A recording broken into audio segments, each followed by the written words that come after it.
सभी विद्यार्थियों का हार्दिक स्वागत, हार्दिक अभिनंदन। प्रिय विद्यार्थियों, साहित्य क्लासेस में आज हम हिंदी अनिवार्य जिसमें आरोह भाग 2 और काव्य खंड पढ़ रहे हैं और काव्य खंड में आरोह भाग 2 में पाठ 4 का अध्ययन करेंगे और उस पाठ का नाम है कैमरे में बंद अफाइज। रघुवीर सहाय की लिखी हुई कविता है, बातचीत शैली में लिखी हुई है, बहुत ही अच्छी है और हमारे जीवन में काम आने वाली भी है।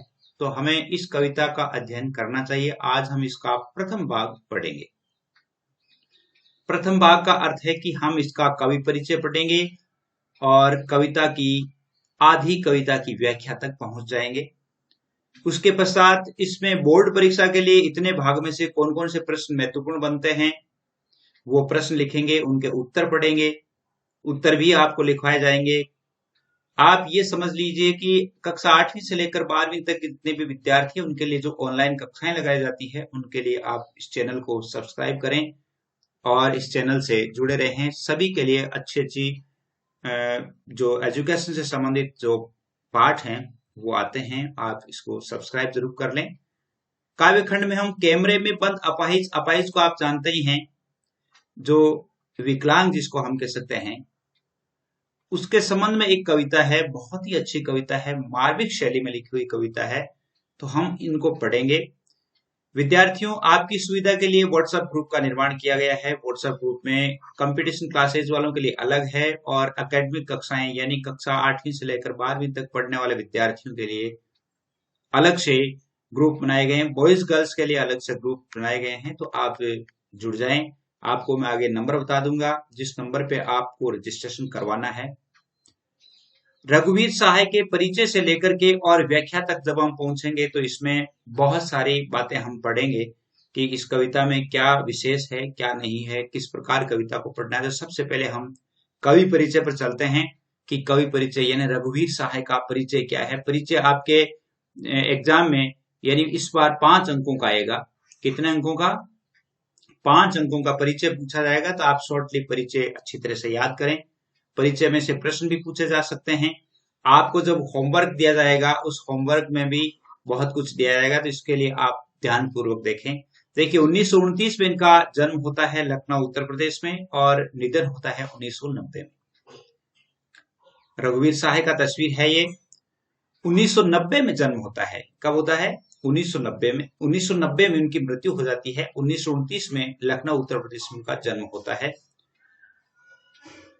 अज्ञे जो है जिनके द्वारा दूसरा तार सप्तक शुरू किया गया था। तार सप्तक जिसमें 7 कवियों की कविताएं संकलित की जाती थी। तो तार सप्तक का जो आरंभ है या उसकी स्थापना है वो तो 1943 में हुई थी अज्ञे के द्वारा। दूसरा तार सप्तक 1951 में हुआ था। तीसरा 1959 में हुआ था। चौथा 89 में हुआ था। तो इस प्रकार ये तार सप्तक चले। तो तार सप्तक में दूसरा जो तार सप्तक था उसमें रघुवीर सहाय की कविताएं भी दूसरे तार सप्तक में ली जाती थी। यानी दूसरे तार सप्तक में जो 1951 में इनकी कविताएं हैं वो अपने देश में बहुत अच्छी छाई हुई थी। इनकी कविताएं है, एक तो संकलन है इसका सीढ़ियों पर धूप में, आत्महत्या के विरुद्ध, हंसो हंसो जल्दी हंसो। पत्रकारिता में ये ऑल इंडिया रेडियो के हिंदी समाचार विभाग से संबंध रहे। हैदराबाद से निकलने वाली पत्रिका जो है कल्पना, और उसके बाद में दैनिक नवभारत टाइम्स और दिनमान, इनसे संबंधित। तो आपको प्रश्न पूछा जा सकता है कि रघुवीर सहाय ने कौन कौन सी पत्रिकाओं का संपादन किया। तो एक तो पत्रिका कौन सी थी? कल्पना थी। दैनिक नवभारत टाइम्स जो अखबार था उसका संपादन किया था और दिनमान पत्रिका जो है इसका भी इन्होंने संपादन किया था। और इनकी जो एक काव्य संग्रह है लोग भूल गए हैं, संग्रह का क्या नाम है? लोग भूल गए हैं। लोग भूल गए हैं। अपन जो कविता पढ़ेंगे वो इस काव्य संग्रह से लिया गया है। लोग भूल गए हैं। किस काव्य संग्रह से? लोग भूल गए से। सम्मान में इनको साहित्य अकादमी पुरस्कार मिला। रघुवीर सहाय जो है हिंदी कविता के संवेदनशील नागर चेहरा है। सड़क, चौराहा, दफ्तर, अखबार, संसद, बस, रेल, बाजार, इनके ऊपर इन्होंने कविताएं लिखी है, जो कि एक यूं कह सकते हैं कि ये रात दिन हम जहां जाते हैं उनके संबंध में इन्होंने कविताएं लिखी है। यथार्थ का वर्णन इन्होंने किया है, घर मोहल्ले के चरित्रों पर कविता लिखी है, हत्या, लूटपाट और आगजनी और राजनीतिक भ्रष्टाचार और छल कदम पर जो छल छद्म है या छल कपट है उन पर इन्होंने कविताएं लिखी है। इसीलिए ये क्या है कि एक इनकी जो कविताएं हैं वो एक अन्वेषण का माध्यम बन जाते हैं, अन्वेषण खोज।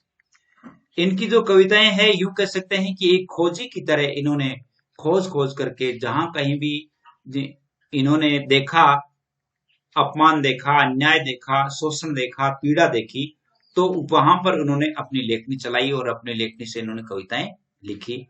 आगे देखिए इसके बारे में है कि वो पेशे से तो पत्रकार थे, लेकिन सिर्फ पत्रकार ही नहीं थे, कथाकार और कवि भी थे। उन्होंने एक कहानीपन और एक नाटकीय वैभव दिया है, यानी कविता में ऐसा लगता है जैसे कोई कहानी कह रहा है या कोई नाटक खेल रहा है। बातचीत की शैली में इन्होंने जो कविताएं लिखी है, जातीय या वैयक्तिक स्मृतियां नहीं के बराबर है। इसलिए दोनों पांव वर्तमान में ही गड़े हैं, दोनों पांव वर्तमान में ही गड़े हैं। देखिए कैसे दोनों पांव वर्तमान में गड़े का अर्थ है कि यहां पर इन्होंने छोटे से छोटे मुद्दे को लेकर भी संवेदनशील रहे हैं, कविताएं लिखी है। बावजूद इसके मार्मिक उच्चास और व्यंग्य बुझी खुरदुरी मुस्कानों में से उनकी कविता पटी पड़ी है। छंदार सुशासन के लिहाज से भी वे अनुपम है और ज्यादातर बातचीत की शैली में इन्होंने कविताएं लिखी।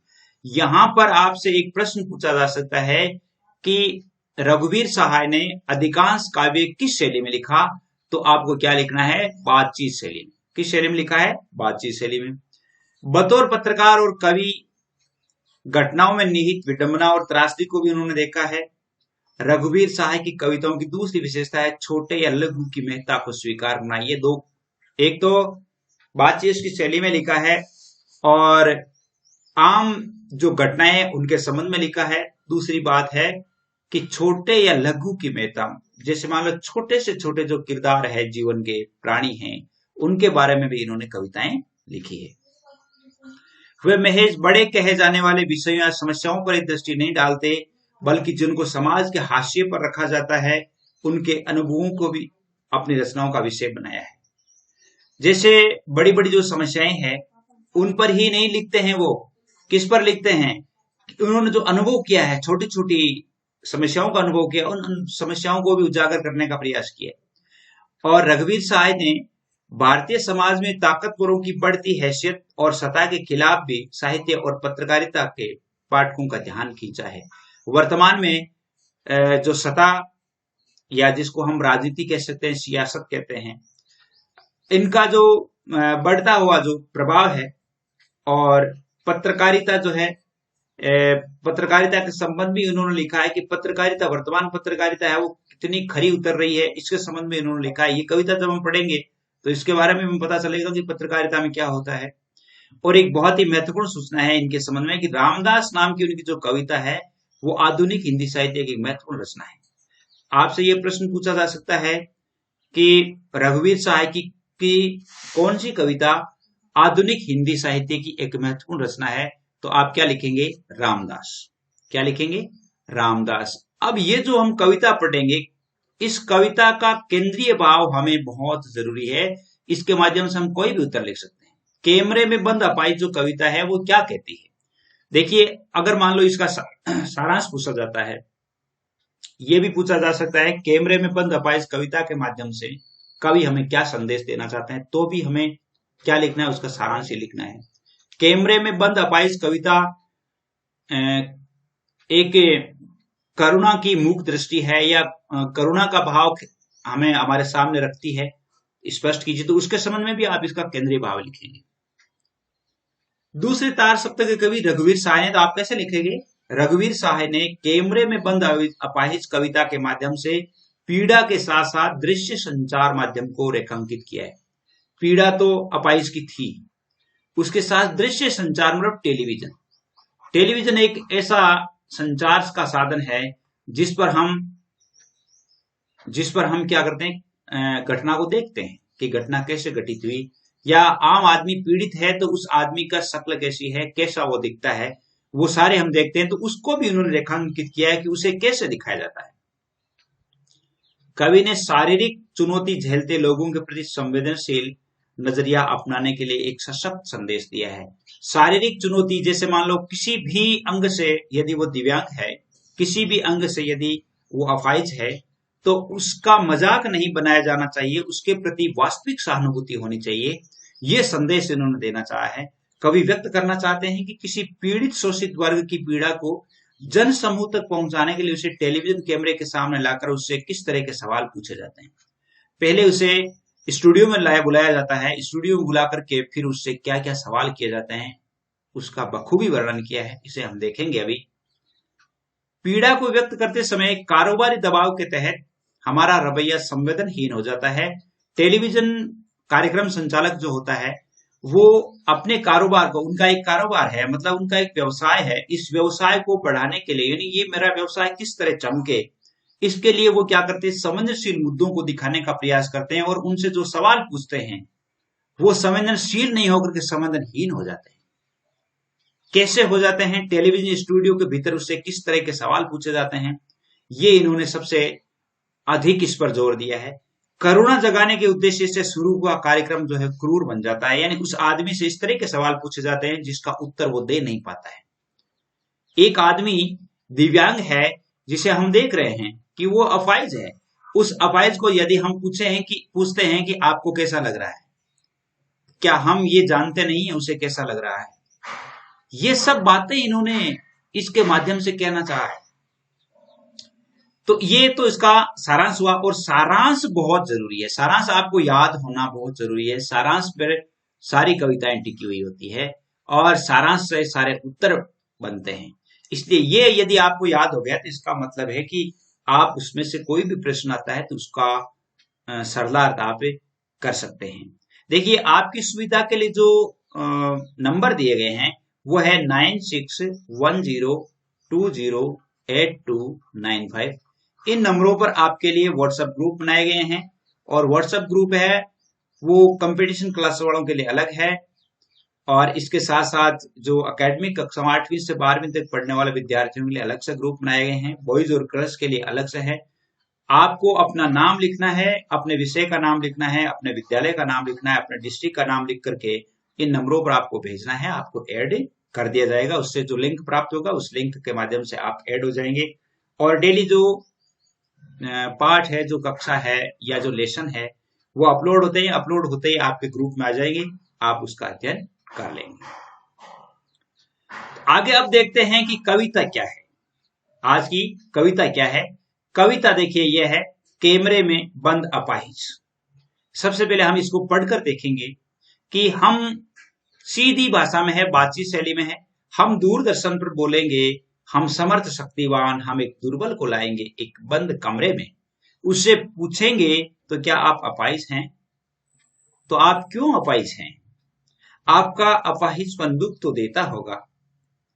कैमरा दिखाओ इसे बड़ा बड़ा, और कैमरा मैन से हम कहेंगे कि इसे बड़ा कैमरा दिखाओ। हाँ तो बताइए आपका दुख क्या है, जल्दी बताइए, वे दुख बताइए, और वो बता नहीं पाएगा। इसमें हमें, जैसे मान लो ये कविता आ गई, तो इस कविता की व्याख्या करने के लिए सबसे पहले हमें प्रसंग लिखना होता है, उसके बाद व्याख्या लिखनी होती है, उसके बाद उसमें विशेष क्या है वो लिखना होता है।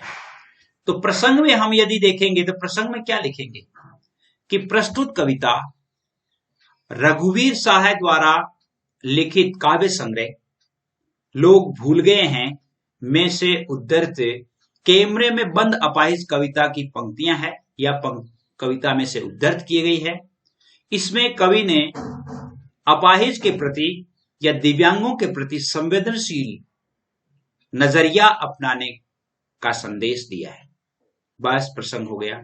व्याख्या, अब व्याख्या हम यहां से करेंगे। कवि कहते हैं, कवि वर्णन करते हुए बताता है कि दूरदर्शन के उद्घोषक या कार्यक्रम के संचालक हम सभी समर्थ और शक्तिवान होते हैं, और हम एक किसी दिव्यांग को लाकर के स्टूडियो में लाकर के एक बंद कमरे में हम उससे तरह तरह के सवाल पूछते हैं, और उस अपाहिज से, जो कि हमें प्रत्यक्ष से अपाहिज दिखता है, फिर भी हम उससे पूछेंगे कि क्या आप अपाहिज हैं। अर्थात जन समूह तक उस सूचना को पहुंचाने के लिए क्या पूछता है कि क्या आप अपाहिज हैं, क्या आप विकलांग हैं, तो आप अपाहिज क्यों हैं। जबकि ये सारे बेहुदे प्रश्न पूछे जाते हैं। आपका अपाहिजपन तो दुख देता होगा, अर्थात आपकी विकलांगता है उससे आप दुखी होंगे। कैमरामैन से कहता है कि इसे बड़ा बड़ा कैमरा दिखाओ, अर्थात इसका जो फोटो है वो बड़े साइज पर छपवाओ, और थोड़ा और दूर और नजदीक ला करके उससे प्रश्न पूछा जाता है कि बताइए आपका दुख क्या है।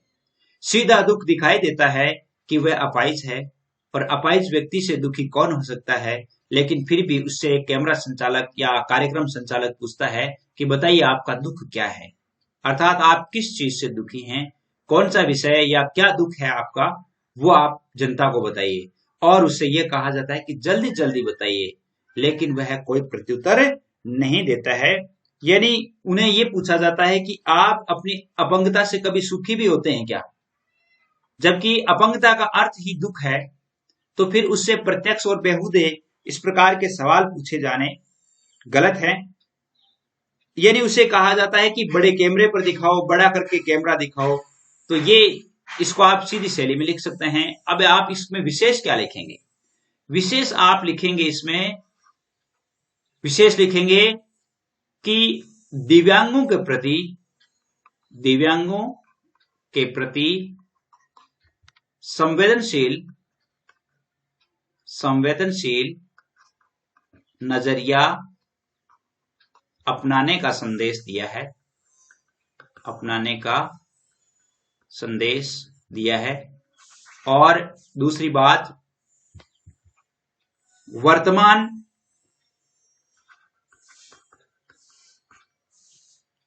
वर्तमान दूरदर्शन शक्तियों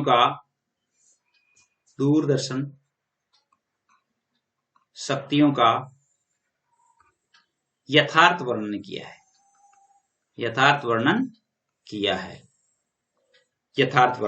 किया है। और एक और भी लिख सकते हैं कि भाषा सरल, सहज एवं बातचीत शैली में लिखी है। कविता बातचीत शैली में लिखी हुई है। 3 लिख देंगे, बहुत है। यानी ये आज आपका प्रथम भाग ही था, तो प्रथम भाग तक हम इतना ही पढ़ेंगे। इसमें कौन कौन से प्रश्न महत्वपूर्ण बनते हैं, उन प्रश्नों की तरफ चलते हैं कि आपके लिए बोर्ड में कौन कौन से प्रश्न आ सकते हैं, उनका उत्तर आपको कैसे देना है वो मैं आपको बता देता हूं। होमवर्क के लिए या बोर्ड एग्जाम के लिए यूं कह सकते हैं कि बोर्ड एग्जाम के लिए महत्वपूर्ण प्रश्न, जैसे इस बार भी आपके तय हुआ था कि आपको मल्टीपल चॉइस के प्रश्न भी पूछे जाएंगे, छोटे प्रश्न भी पूछे जाएंगे, इस बार भी है, वही बात है। तो सबसे पहले है कि रघुवीर सहाय का जन्म कब हुआ था। 1929 में हुआ। कब हुआ? 1929 ईस्वी में। और कहां हुआ था?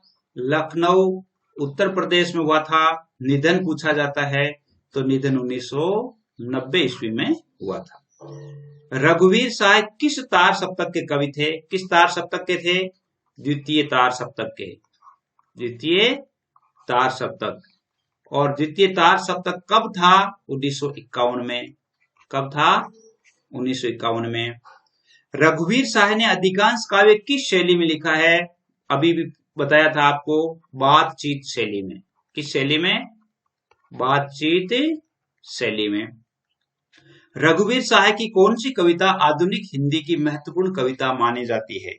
कौन सी कविता है जो अपन ने पढ़ी है? रामदास। ये आधुनिक हिंदी की एक महत्वपूर्ण कविता मानी जाती है। अपाहिज से स्टूडियो में क्या प्रश्न पूछे जाते हैं? अपाहिज से स्टूडियो में क्या प्रश्न पूछे जाते हैं? कार्यक्रम संचालक अपाहिज से पूछता है कि क्या आप अपाहिज हैं? पहला प्रश्न क्या है इनका? क्या आप अपाहिज हैं? दूसरा प्रश्न पूछता है आप अपाहिज क्यों हैं? तीसरा प्रश्न उससे पूछा जाता है कि आपका अपाहिजपन आपको दुख तो देता होगा। इस प्रकार के प्रश्न उससे पूछे जाते हैं। कार्यक्रम संचालक अपाहिज से बार बार प्रश्न क्यों पूछता है? क्यों पूछता है, बार बार प्रश्न क्यों पूछता है? संचालक से बार बार क्यों प्रश्न पूछता है या प्रश्न क्यों पूछता है? अपाहिज से बार बार प्रश्न अपने कार्यक्रम को रोचक बनाने के लिए। क्या करने के लिए? अपने कार्यक्रम को रोचक बनाने के लिए वह उससे बार बार प्रश्न पूछता है। 7वां प्रश्न है कि हम समर्थ, शक्तिवान और हम एक दुर्बल को लाएंगे। पंक्ति के माध्यम से कवि ने क्या व्यंग्य किया है कि हम सभी शक्तिवान हैं, समर्थ हैं और हम एक दिव्यांग व्यक्ति को बंद कमरे में ला करके उसे दुख पहुंचने वाली अर्थात उससे ठेस पहुंचने वाली बातें पूछते हैं, या उससे इस प्रकार के सवाल किए जाते हैं जिससे वह व्यक्ति या उस व्यक्ति को ठेस पहुंचती है। इसके माध्यम से यही कहना चाहा है। तो उम्मीद करता हूं कि ये आपको अच्छी तरह से समझ में आया होगा और इसका दूसरा भाग जल्दी ही रिलीज होगा। तब तक के लिए जय हिंद, जय भारत।